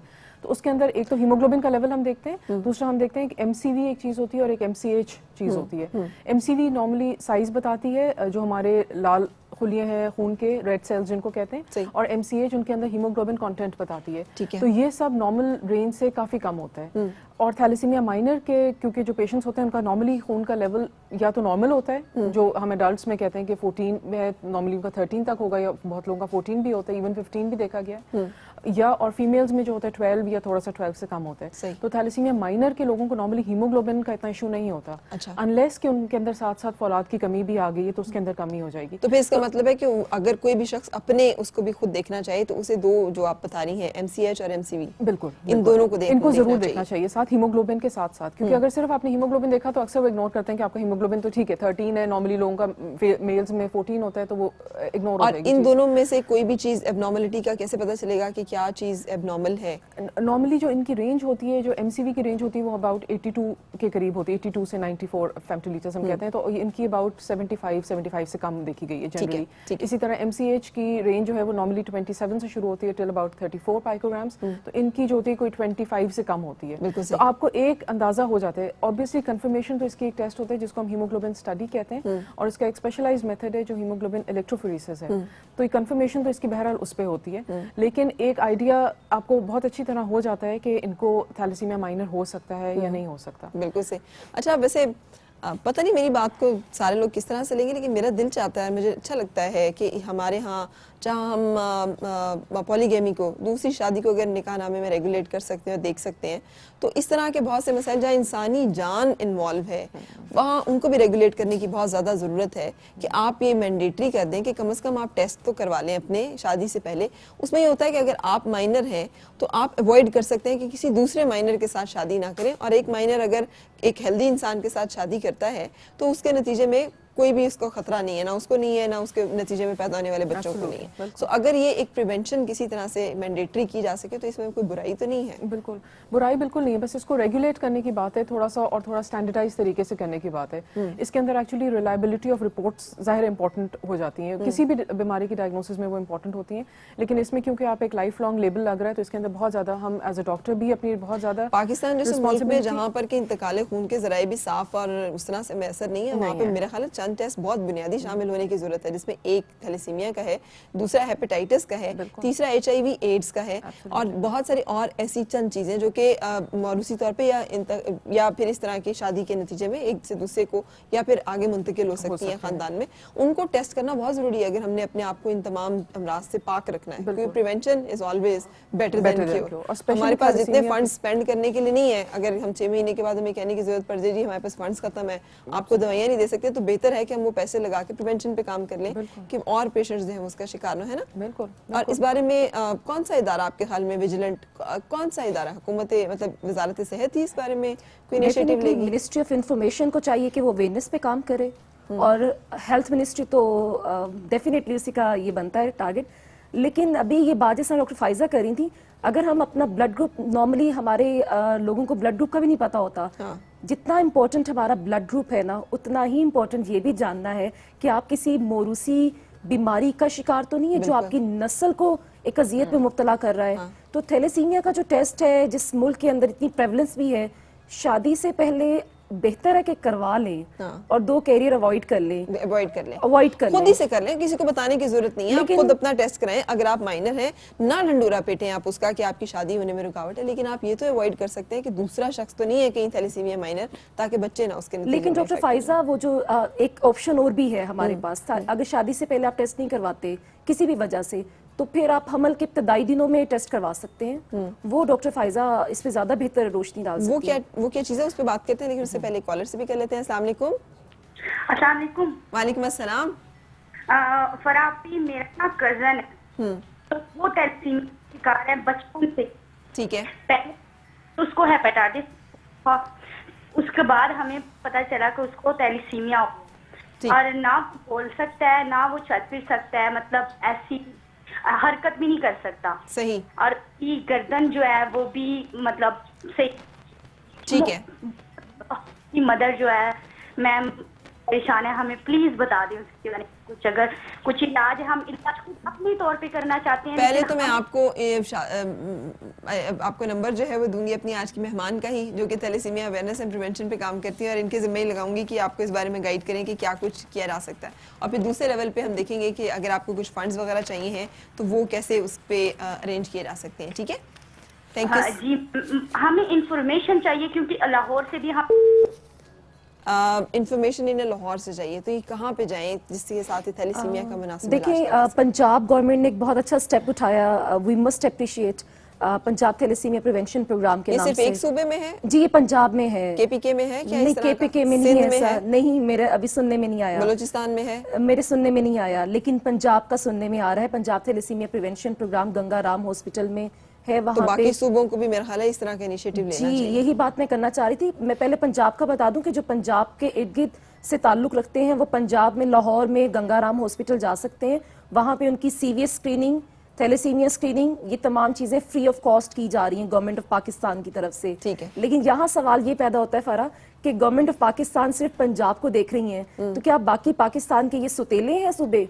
बाकी जो सूबों में जिन जिन पार्टियों की हुकूमत है, वहाँ जो सूबाई वजीर है सेहत के, मेरा ख्याल है उनको ये इनिशिएटिव लेना चाहिए। ये शऊर की बेदारी आपको पूरे पाकिस्तान में करनी चाहिए। अगर आपके जिस्म के किसी एक हिस्से में तकलीफ है तो यकीनन आप पूरे के पूरे तकलीफ में मुब्तला हो जाते हैं। तो ये कैसे मुमकिन है कि पंजाब को छोड़ के पूरा पाकिस्तान इस टाइम पे अजियत में मुब्तला है और ये अभी बेतवजही का शिकार है? बिल्कुल सही, लेकिन इस बारे में इनिशिएटिव जो है वो मुतालिका इदारों को और लोगों को लेने की जरूरत है कि इस तरह की कोई बॉडी बनाई जाए। जैसे पंजाब में अगर ये अच्छा काम हो रहा है कि फ्री आकर स्क्रीन करवा सकते हैं पेशेंट्स। क्या ये बहुत एक्सपेंसिव होते हैं ये टेस्ट? क्या बहुत महंगे होते हैं? और क्या बहुत मुश्किल होते हैं? कि खास लेबोरेटरी में जाना पड़ता है? क्या बाहर भेजने पड़ते हैं मुल्क से बाहर टेस्ट, या फिर हो जाते हैं लेबोरेटरी में? बिल्कुल, ब्लड सीपी का टेस्ट तो मेरे ख्याल है हर छोटी छोटी लेबोरेटरी जो गली कूचे में खुली हुई है, रिलायबिलिटी के ज़ाहिर एक इशू होता है, लेकिन ये कि अदरवाइज हर जगह ब्लड सीपी का टेस्ट हो रहा है और हर शख्स अपनी ज़िंदगी में एक ना एक दफ़ा ज़रूर ब्लड CP का टेस्ट करवाता ठीक है, है। तो वो घर बैठे जो तो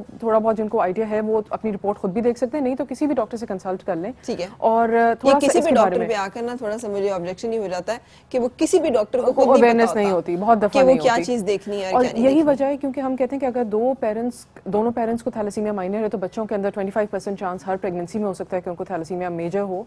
तो साथ साथ इसमें ये भी एक बताने के लिए मैं जरूरी समझूंगी कि अगर पेरेंट्स में से किसी एक को थैलेसीमिया माइनर डायग्नोज्ड है, ये दिस इज जब बच्चे आपके नहीं हुए या कोई एक बच्चा अगर अभी है और वो नॉर्मल है लेकिन आपको पता लग गया कि आप थैलेसीमिया माइनर हैं पेरेंट्स में से, तो दूसरे हस्बैंड या वाइफ को या दूसरे पेरेंट को हर पॉसिबल तरीके से इन्वेस्टिगेट या डायग्नोज करना जरूरी है कि उसके अंदर कोई चीज मौजूद नहीं है थैलेसीमिया के हवाले से। ठीक है। उसके अंदर थैलेसीमिया माइनर भी हो सकता है जो कि नॉर्मल ट्रेट होगा, लेकिन एक चीज होती है जिसको हम साइलेंट कैरियर भी कहते हैं, और साइलेंट कैरियर वो थोड़ी सी ये कंडीशन होती है जो कि ब्लड CP के ऊपर जाहिर नहीं होती। अच्छा। तो उसके लिए एक स्पेशल टेस्ट करना होता है जिसको हम PCR का टेस्ट कहते हैं। ठीक है। और वो इलेक्ट्रोफोरेसिस भी जो है या हीमोग्लोबिन स्टडी का टेस्ट उस पेशेंट के अंदर नॉर्मल आता है। ठीक है। तो बहुत दफा ये हो चुका है, हम देख चुके हैं कि बच्चा थैलेसीमिया मेजर का होता है, पेरेंट्स के अंदर एक को थैलेसीमिया माइनर है और दूसरा पेरेंट को किसी लैब से रिपोर्ट मिली हुई है कि वो नॉर्मल है, तो वो जाहिर है उनको तो नहीं पता इस चीज का, तो वो साइलेंट कैरियर वाली चीज जो है ना वो बहुत इंपॉर्टेंट है डायग्नोसिस के हिसाब से। सो बहुत जरूरी है कि अपने टेस्ट जो हैं वो जरूर करवाए जाएं, खासतौर पर शादी करते वक्त, अगर आप ये चाहते हैं कि बच्चे सेहतमंद हों और उसके नतीजे में आप किसी परेशानी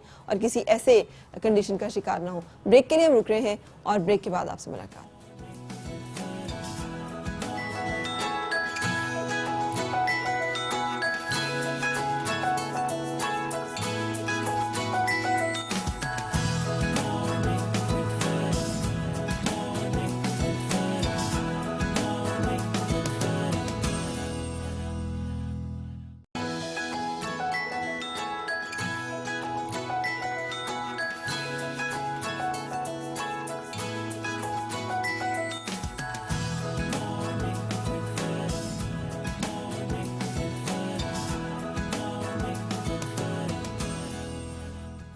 खुश आमदीद और सुबह बखैर जनाब। आज हम थैलेसीमिया के हवाले से बातचीत कर रहे हैं और उसका मकसद ये है कि हम ये जान लें कि क्यों होता है।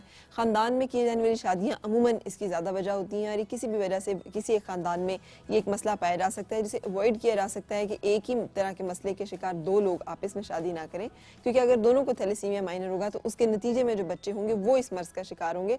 सिर्फ अगर कैरियर है और आपके अंदर वो जीन मौजूद है तो फिर आप जिस शख्स के अंदर ये चल रही होती है उसको कोई मसला नहीं होता। और उसके लिए हमें डॉक्टर फाइजा ने बताया है कि अपने खून के टेस्ट हम जरूर कराएं शादी से पहले, और अगर शादी के वक्त नहीं हुए हैं तो कम से कम प्रेगनेंसी के जो शुरू के टेस्ट हैं उसमें जरूर टेस्ट करवा रहे हैं। और अगर ये आपको पता लगता है कि आप दोनों थैलेसीमिया माइनर हैं तो अर्ली प्रेगनेंसी में 12 वीक्स के करीब एक टेस्ट किया जाता है जिसको हम प्रीनेटल डायग्नोसिस कहते हैं, और उसके अंदर कोरियोनिक विलस सैंपलिंग के जरिए बच्चे का थोड़ा सा टिश्यू लेके देख लिया जाता है कि इसको थैलेसीमिया मेजर तो नहीं है। ठीक है। क्योंकि हर प्रेगनेंसी में 25% चांस हो सकता है कि बच्चे को मेजर होगा, तो अगर बच्चा नॉर्मल होगा या उसको पेरेंट्स की तरह माइनर होगा तो उस प्रेगनेंसी को आप कंटिन्यू कर लेते हैं, वरना 17 हफ्तों से पहले पहले इजाजत होती है कि आप उस प्रेगनेंसी को जो थैलेसीमिया मेजर की हो उसको आप टर्मिनेट करवा सकते हैं। ठीक है। और लेकिन इसके लिए जरूरी है कि आप अपने ब्लड रिपोर्ट को एक ब्लड के डॉक्टर के साथ, हेमेटोलॉजिस्ट के साथ डिस्कस करें, किसी गायनोकोलॉजिस्ट के साथ सिर्फ करके या फिर सिर्फ किसी एक डॉक्टर के साथ करके क्योंकि जरूरी नहीं है कि हर डॉक्टर को उस चीज की अवेयरनेस हो, तो ये इस लिहाज से बहुत इंपॉर्टेंट। और सेकेंडली मैं कहूंगी पेरेंट्स को एक इंपॉर्टेंट मैसेज और डॉक्टर्स को भी कि बहुत लोग कहते हैं कि 25% को इस तरह लेते हैं कि अगर एक बच्चे को हो गया तो अब हमारे बच्चों को मेजर नहीं हो सकता, लेकिन ये हर प्रेगनेंसी के साथ 25% चांस होता है कि बच्चों को मेजर हो सकता है, जिससे हमने देखा है कि 2 या 3 बच्चों को भी थैलेसीमिया मेजर है। तो ये मत समझें अगर एक बच्चे को हो गया कि इसके बाद हमारी टेस्टिंग जरूरी नहीं है या बच्चों की मजीद हमने प्रीनेटल नहीं करवाना। अगर एक दफा आपका मेजर है उसके बाद आपकी जितनी प्रेगनेंसीज होंगी उसके अंदर वो टेस्ट आपने लाजमी करवाना, और उसमें चांसेस मौजूद हैं कि वो थैलेसीमिया मेजर का हो सकता है या नॉर्मल भी हो सकता है। बिल्कुल सही। आप लोग बड़े ही मोटिवेटिंग किस्म के इंसान हैं कि आपने एक सिलसिला कार खैर का सिलसिला रखा हुआ है कि खून की एहतियात को डोनेट करना। मुझे बताइएगा कि क्या आप शेयर करना चाहेंगे लोगों के साथ जहाँ पे कि ये कॉन्सेप्ट ही नहीं होता और अब तो आपके पास बड़ा वो ज़ईफ़ी या बुढ़ापा या उम्र का भी जवाब मौजूद है कि नहीं जनाब हम अब अपनी उम्र में हमने किया, अब आपके करने के काम है आप करें।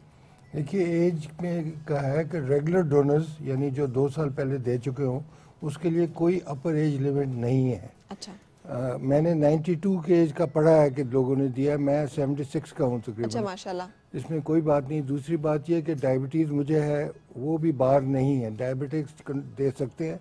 इंसुलिन वाले जो इंसुलिन पे हैं वो भी दे सकते हैं अगर रीजनेबली वेल कंट्रोल्ड हो। तो सर आप मतलब जब देते हैं तो फिर आपके पास कोई उस तरह की कैफियत, गुनूदगी या कमजोरी या नकाहत या? देखें इस साल मैंने 2-2 महीने बाद दिया। अमेरिका इंग्लैंड में रूल बन गया, अब कहते हैं 3 महीने के बजाय 2 महीने दें। और आज जो मैंने दिया 1 महीना 10 दिन के बाद दिया, नथिंग हैपन। अच्छा माशाल्लाह, चलिए अल्लाह ताला आपको। ये सिर्फ शो मारने के लिए, बताने के लिए कि ये जो गाइडलाइंस हैं ये जनरल गाइडलाइंस हैं, लेकिन एक्सेप्शनल केसेस जिस मुझे एज ए डॉक्टर पता है I can afford to give more, क्योंकि मेरा वेट ज़्यादा है। जब मैं देता हूँ तो परसेंटेज ऑफ ब्लड मैं कम दे रहा हूँ। सही, अपने जिस्म के हिसाब से, बिल्कुल सही। सो लेफ्टिनेंट जनरल रिटायर्ड मुस्तफ़ा कमाल साहब, जो कि माशाल्लाह 75 प्लस की उम्र पे भी 70 होना है जी।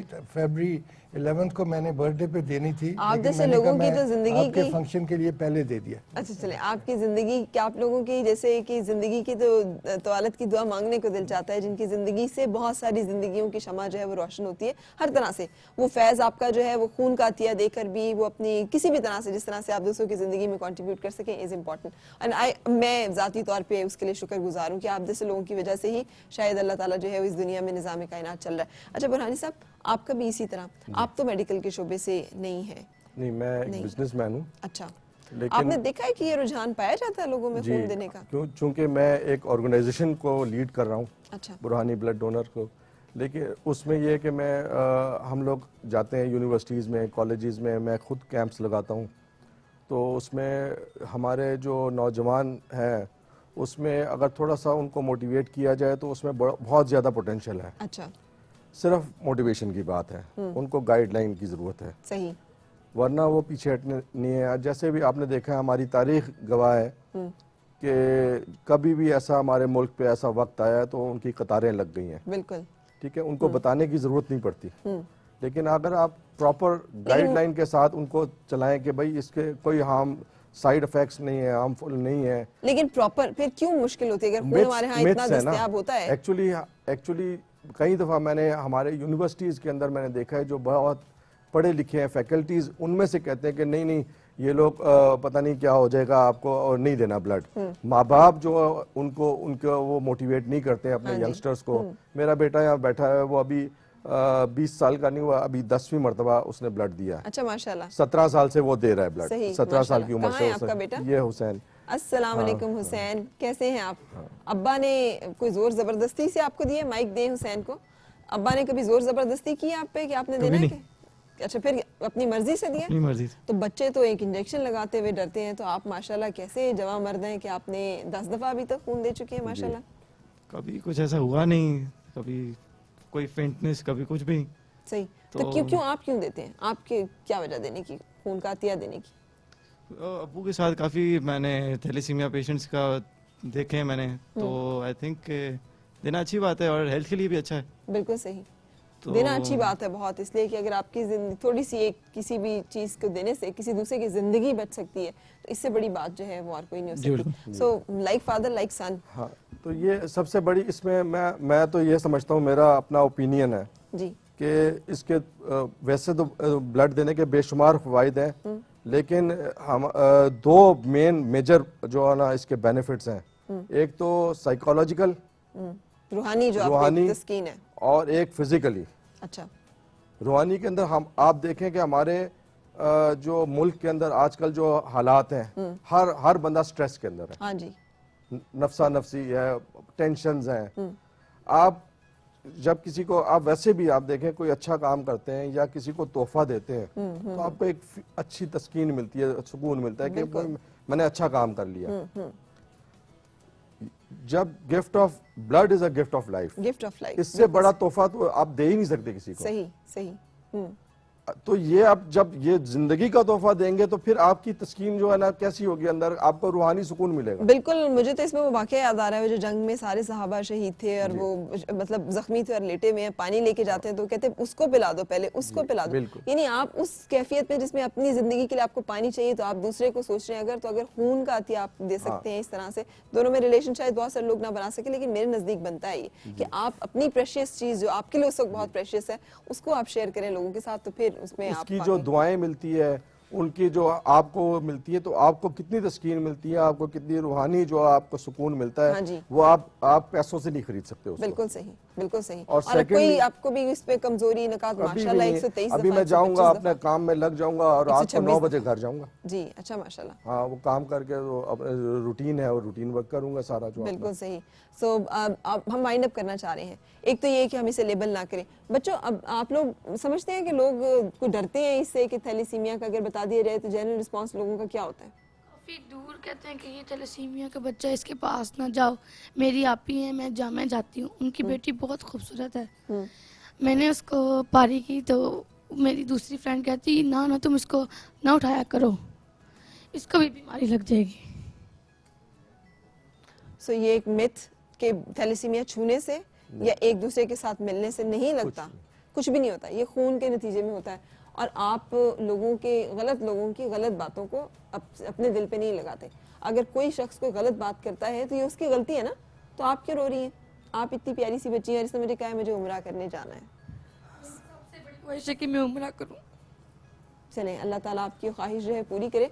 अगर हमें कोई रब्ता करेगा और कोई चाहेगा कि आपको उम्रा करवा दें तो हम उसमें आपसे रब्ता कर लेंगे, ताकि आपकी ख्वाहिश है उसको पूरी करने में हम अगर कोई रोल अदा कर सकें तो वो करें। ब्रेक के लिए रुक रहे हैं और उसके बाद आपसे मुलाकात।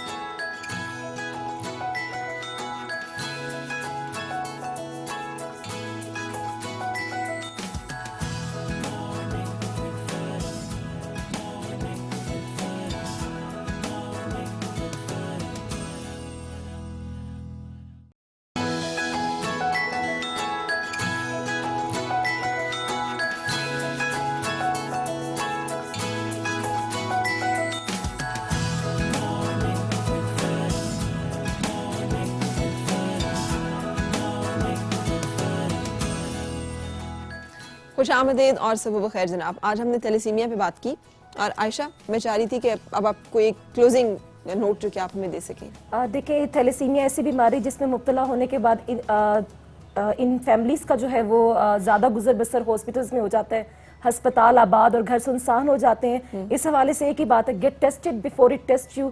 इससे पहले कि ये आपको अपना शिकार बनाए, खुदा के लिए आप इसको टेस्ट कर लें। बिल्कुल सर, आजकल आपने देखा शादियों का मौसम चल रहा है, हर जगह बहुत सारी तैयारियां की जाती हैं। उन तैयारियों में एक तैयारी ये भी कर लें कि आप अपने खून के टेस्ट करवा लें। चंद बेसिक टेस्ट जिनका मैंने जिक्र किया, इसमें एक थैलेसीमिया है, बाकी HIV भी ज़रूर टेस्ट होना चाहिए हमारे मुल्क में। हमारे मुल्क में हेपेटाइटिस भी ज़रूर टेस्ट होने चाहिए ऐसे, और TB भी ज़रूर टेस्ट होना चाहिए। ऐसी चीज़ें जो कि बच्चों को आगे मुंतकिल हो सकती हैं विरासत में होने की वजह से, या फिर अगर एक पार्टनर के हैं तो दूसरे पार्टनर को लग सकती हैं। सो कोई हर्ज नहीं है कि अगर ये छोटी सी, बहुत सारे जहाँ पैसे खर्च करो तो उसमें ये खर्चा भी एक छोटा सा रख लिया जाए, जो बड़ा ज़रूरी है।